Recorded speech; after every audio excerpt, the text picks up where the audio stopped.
untuk menguji apakah kegiatan ini, contoh misalkan MLM, multi-level marketing, apakah memang dia murni daripada MLM sesuai dengan peraturan yang ada di Kementerian Perdagangan, atau dia hanya polanya saja, tetapi tidak ada barangnya gitu. Nah ini juga diputuskan oleh Kementerian Perdagangan.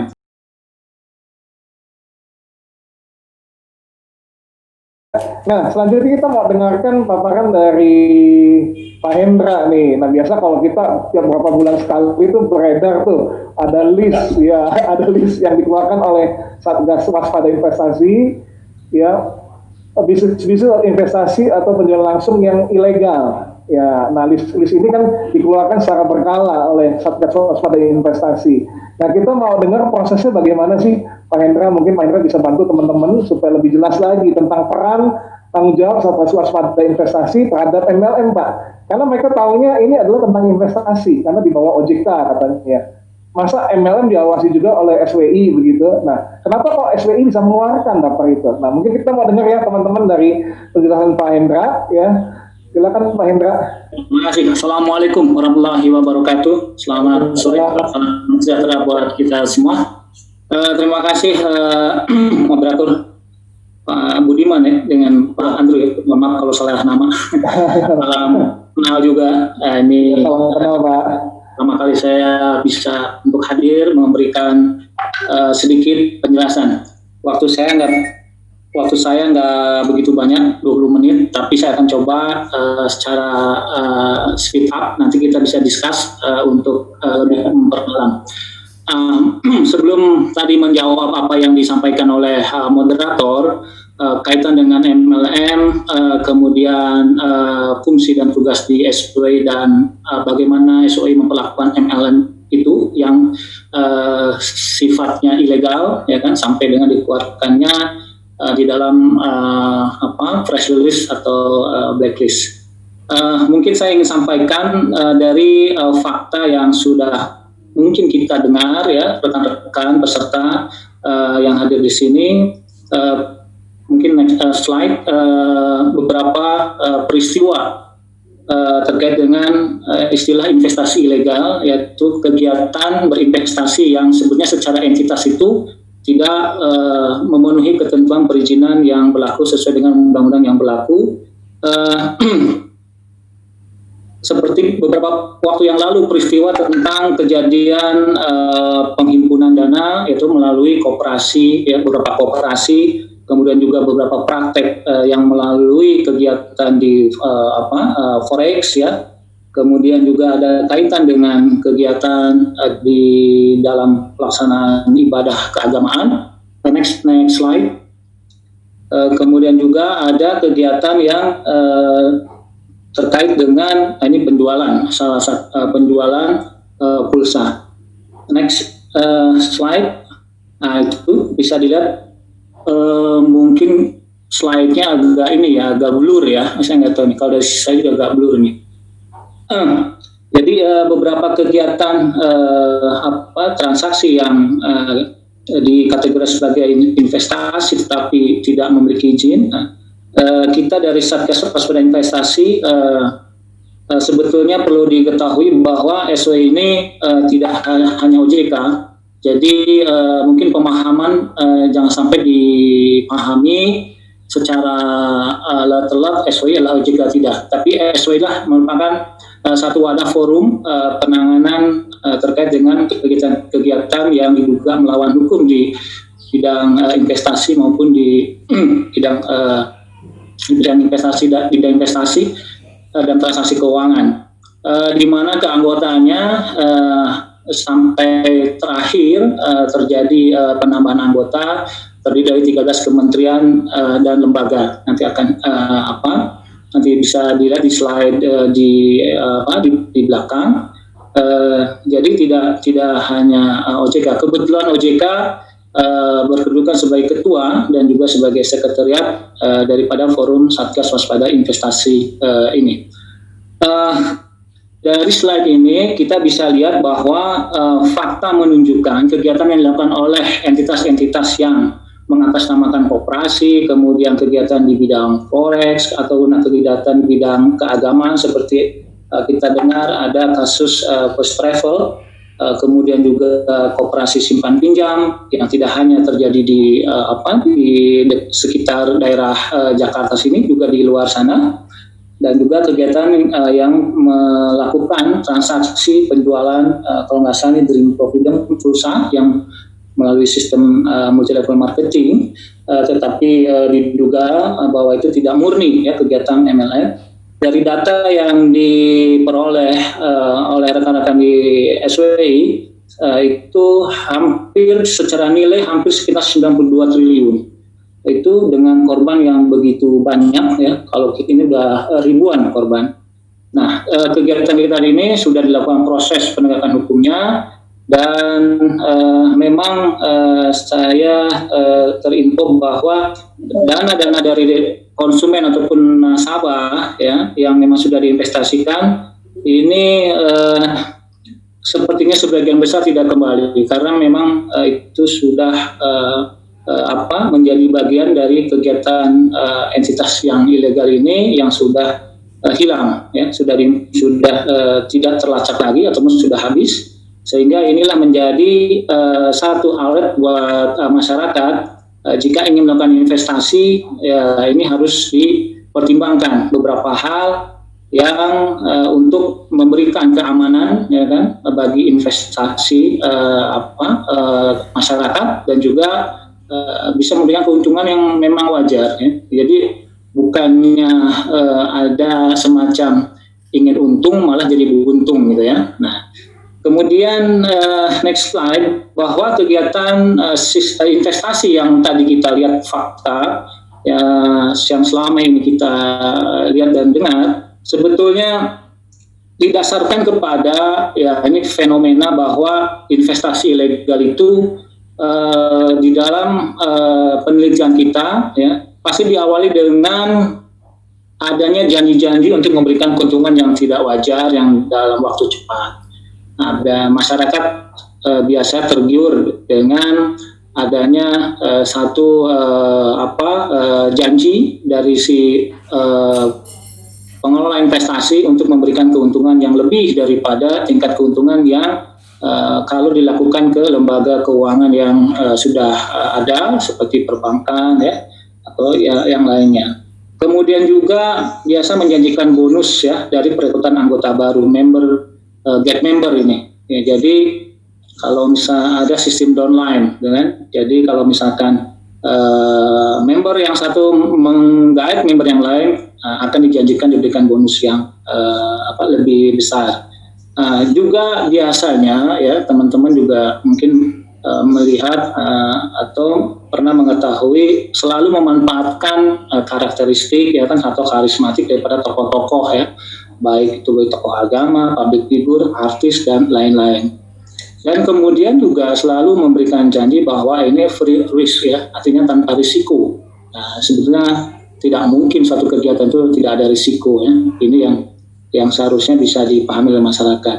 Yang berikut terkait dengan investasi ilegal ini adalah kaitan dengan sudah pasti tidak memiliki izin. Ya, kemudian tidak tahu juga sebetulnya keberadaan di mana tempatnya, ya kan? Kemudian izin yang dimiliki juga sebetulnya bukan izin dalam rangka kegiatan operasional sesuai dengan ketentuan perundang-undangan yang berlaku dalam melakukan kegiatan usaha tersebut. Nah, kemudian bisa saja juga ada hanya izin kelembagaan, ya, misalkan dia bentuknya PT dan izin usaha. Tapi kegiatan lanjutannya adalah kegiatan usaha yang tidak sesuai dengan izin yang sudah dipunyanya oleh lembaga investasi tersebut. Nah, itu beberapa hal kaitan dengan investasi ilegal. Kemudian yang kedua ya kaitan dengan financial technology peer-to-peer lending, jadi fintech. Fintech ini di dalam perkembangannya OJK juga telah mengeluarkan satu peraturan, yaitu peraturan otoritas jasa keuangan nomor 77 tahun 2016 tanggal 28 Desember 2016 tentang layanan pinjam meminjam uang berbasis teknologi informasi yang kemudian biasa kita sebut juga kegiatan pinjaman online ya, peer-to-peer lending. Nah, dari data yang ada, ya, posisi 30 Juli 2020, lembaga fintech ini, ya, perusahaan fintech ini, V2V lending, ya, itu yang sudah terdaftar atau tercatat atau berizin di OJK sekitar 157 entitas. Nah, dari keseluruhan entitas itu, data peminjam sekitar 26 juta setengah, ya, itu cukup banyak. Kemudian dari pemberinya, lendernya itu sekitar 663.000 dengan total penyaluran pinjaman sekitar 116 triliun. Ini cukup cukup besar kalau dibandingkan dengan lembaga keuangan yang lainnya cukup bersaing nih.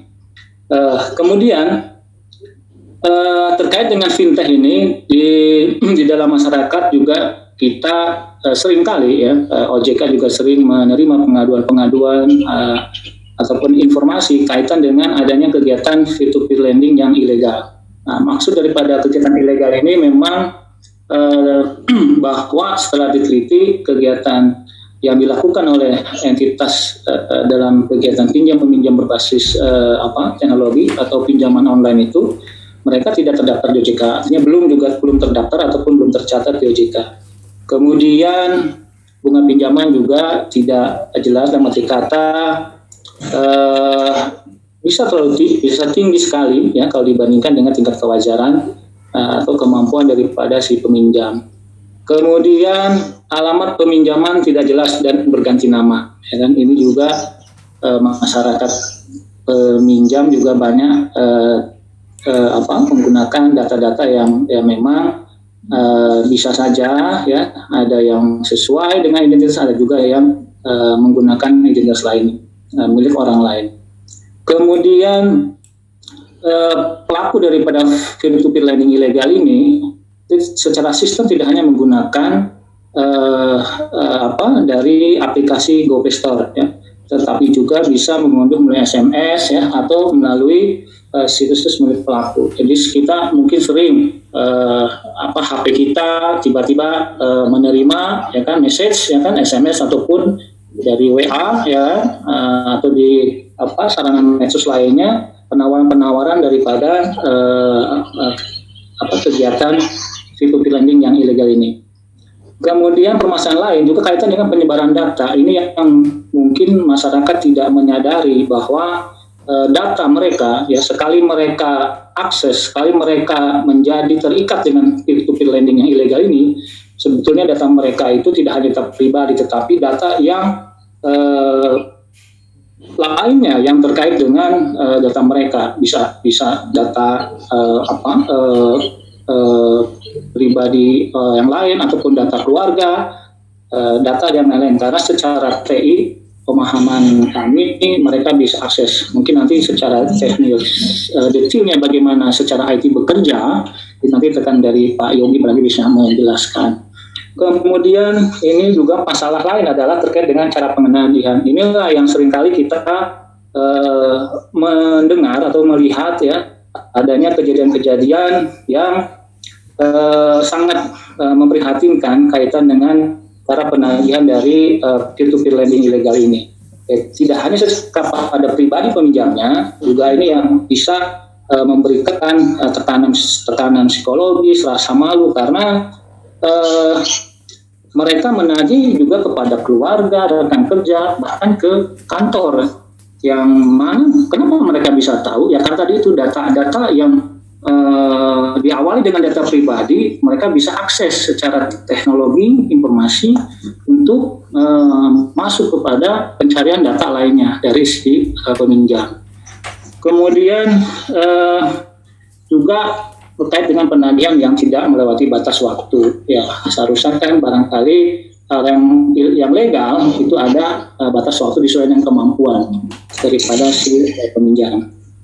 Nah, next, ini adalah contoh daripada yang kita coba data, ya, cara-cara penagihan yang dilakukan oleh si peer-to-peer lending ilegal yang menggunakan debt collector yang masuk dalam kategori intimidasi. Jadi bahasa-bahasa juga yang terlalu kasar, dan ini menimbulkan secara psikologis maupun tekanan kepada si pribadi peminjam menjadi yang menjadi jelek ya, sehingga pernah kita dengar ada kejadian peminjam dari pinjaman online ilegal ini melakukan tindakan bunuh diri ya, atau dan hal lain karena tidak kuat menerima cara-cara penagihan yang melampaui batas-batas kewajaran.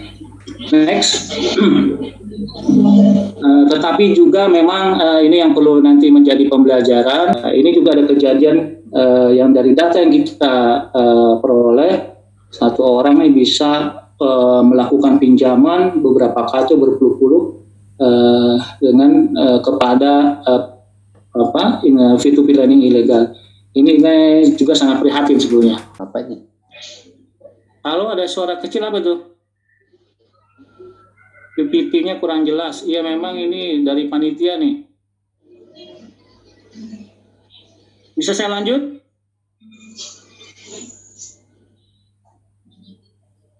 Halo?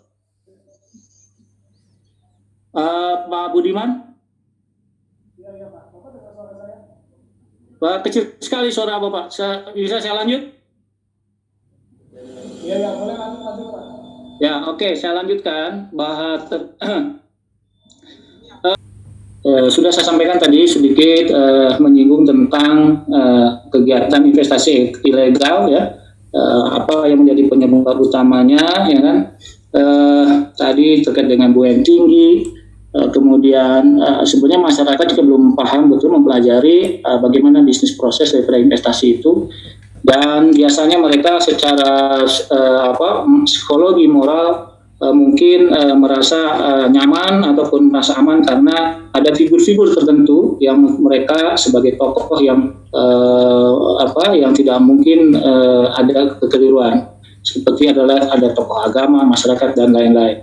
Nah, kemudian yang tadi disampaikan juga sudah jelas terkait dengan investasi ilegal ini akan memberikan dampak ketidakpercayaan dan negatif terhadap keuangan yang legal sebetulnya.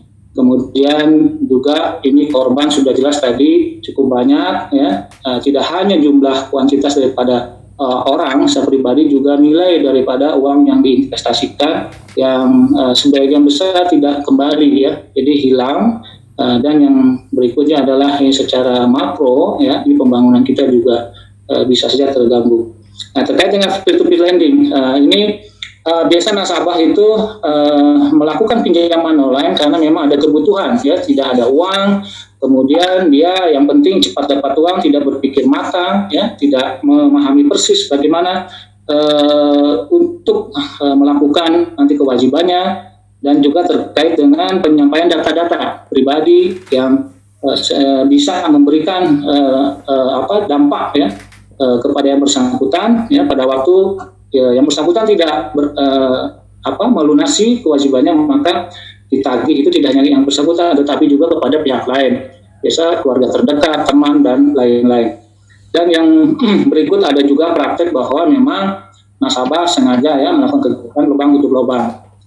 Terus kemudian ya, sudah barang tentu tadi kita sudah saya jelaskan juga kaitan dengan P2P lending ilegal itu terhadap penagihan yang yang dilakukan secara teror, intimidasi, pelecehan ya, sehingga nasabah juga merasa dikejar-kejar, dihantui ya, seperti itu.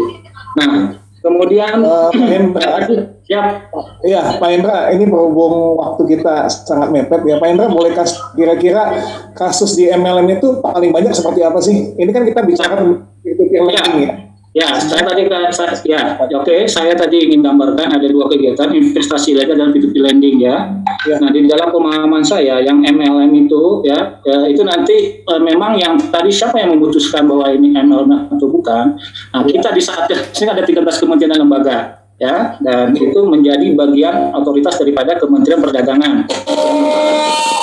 Nah, di dalam wadah Satgas ini ada kegiatan yang berdasarkan penelitian kita melalui cyber patrol itu. Nah, kita kaji, kemudian kita teliti bersama dengan 13 kementerian lembaga untuk menguji apakah kegiatan ini, contoh misalkan MLM, multi-level marketing, apakah memang dia murni daripada MLM sesuai dengan peraturan yang ada di Kementerian Perdagangan, atau dia hanya polanya saja, tetapi tidak ada barangnya gitu. Nah ini juga diputuskan oleh Kementerian Perdagangan. Nah, mungkin saya ingin data nanti bisa dilihat di ini saja ya, karena waktunya juga terlalu mepet. Kalau data itu, saya hanya ingin menyampaikan bahwa pemahaman saya kemungkinan bagaimana kaitan MLM dengan fintech yang sekarang terjadi. Permasalahannya adalah bisa juga nanti teman-teman pikirkan bagi penyelenggara MLM, apabila mitranya itu melakukan pinjaman online yang ilegal, kemudian diusahakan dalam bentuk MLM. Nah ini juga perlu diperhatikan juga, jangan sampai nanti malah permasalahannya menjadi lebih rumit.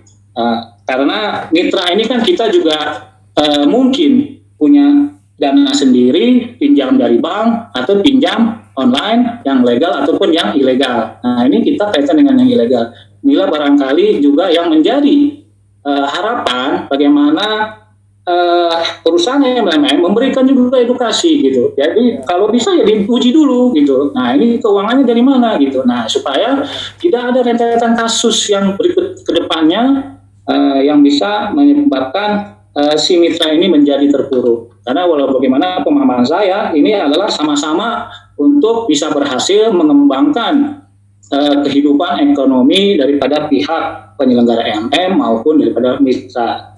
Nah, mungkin sementara itu dulu. Jadi saya tidak bahas seluruh slide. Terima kasih banyak. Nanti kita diskusi lebih panjang. Ya, terima kasih Pak Budiman. Tanya jawab ya.